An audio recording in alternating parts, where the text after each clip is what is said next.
Oneshe mfano ndugu yangu Muislamu kipenzi. Pointi mbili muhimu sana hizi. Naomba unisikilize sana. Ni kuonesha aini na hatari. Mara nyingi watu hunijia mimi wakilia lakini machozi ya furaha. Nimehangaika sana lakini alhamdulillah nimepata mtoto kwako hapa. Na kwani umenifanyiaje watu? Na mimi namshukuru Mwenyezi Mungu kunipa elimu ya aini. Pengine kwa elimu hii na mimi nikaambiwa nina elimu kubwa kama alivyosifiwa Nabii Allah Yakubu kwa kujua elimu ya aini. Alhamdulillah naifahamu uzuri, namshukuru Allah. Sababu mimi mwenyewe nina mifano isiyopungua mingi sana. Siku miongoni mwa siku yuko mwanamama, wala simtuhumu kwa ukweli aliokuwa nao, na Mungu amjalie afya yake. Alikuwa ni mtu mzima, amekuja kwangu na shida zake tatu.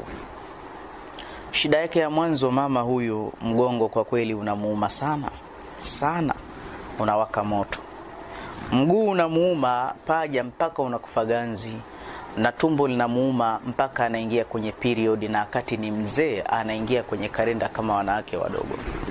Nikamwambia mama, karibu sana, nataka nimfanyie tiba yangu ya ruqya. Anambia baba, tiba yangu ndo ile ruqya. Nikamwambia ndio.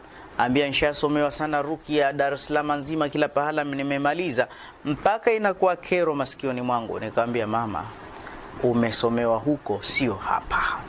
Mwache Sheikh Uthman yale ambayo Allah kamtanguliza nayo, wacha ayafanye, asa khairi itapatikana. Nikamfanyisha yule mama maji ya aini bila kumjua hasidi wake ni nani. Nikatengeneza ile maji vile ninavyofahamu sasa.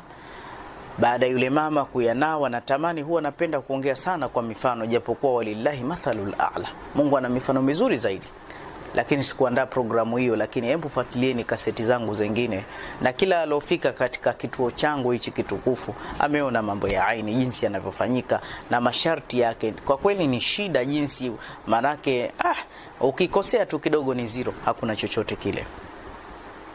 Basi nikamfanyisha maji ya aini yule mama, nikamwambia akayaoge kuanzia hapa kwa mkupuo mmoja kwenda nyuma, na nguo yake ncha ile, yani kama maji ya aini yalivyo. Nitakuja kuonesheni inshallah jinsi gani yanafanyika maji ya aini.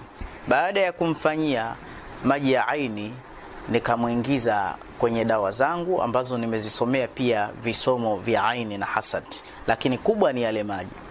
Nikaona hii issue si ya kumtuma kijana, wacha nimfanyie mwenyewe ruqya ash-shar'iyya.